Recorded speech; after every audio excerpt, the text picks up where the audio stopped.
I guess I was always the funny boy at school that had this strange interest. Gradually as I grew older, I loved the music and the cars and the fashion.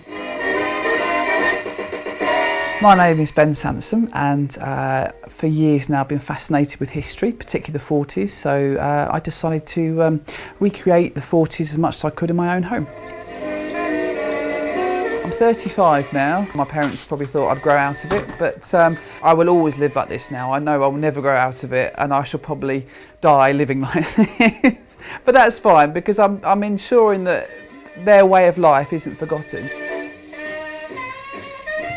And the heart of the house really is the Victorian range.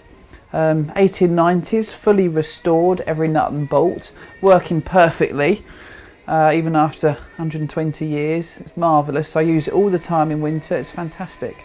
Endless supply of hot water and great fun, but hard work. Blacking the range every day is filthy.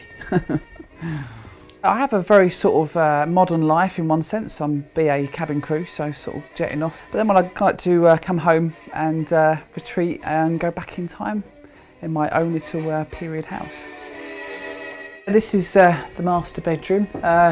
Being a Victorian house, it is more Victorian up here because in the 30s visitors used the best room, the front room, so that's where you have all your Art Deco modern stuff. But the older part of the house, where visitors wouldn't see, you'd have all the hand-me-downs, the Victorian furniture. One of my favourite parts about the house is the location. The view outside this window hasn't changed for practically 1,000 years, being the old town church. It's just a pity about the modern traffic, can't do much about that. Yeah, I've got one or two concessions to the 40s. I don't do microwaves or dishwashers, I don't go that far, but I do have a fridge, I'm afraid. Meat safes aren't great these days. I've got a fridge, sorry.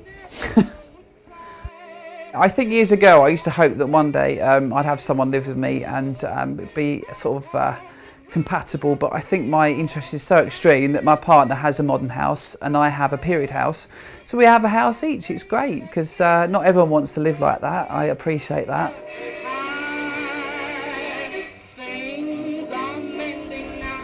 This is my old wartime backyard, the courtyard garden.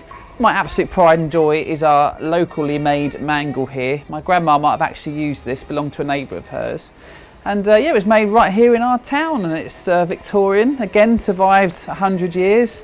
What can you buy now that you'll still be able to use in 100 years' time? It's incredible, really. I think it's so true now that the world moves so incredibly fast. I mean, I'm 35 and I can't keep up with it. I don't understand Twitter and iPhones, and I really don't understand technology. It moves so fast. But I think we are more isolated today. I mean, you can have hundreds of friends on Facebook, but do you go out and chat to your next door neighbour over the fence? I doubt it.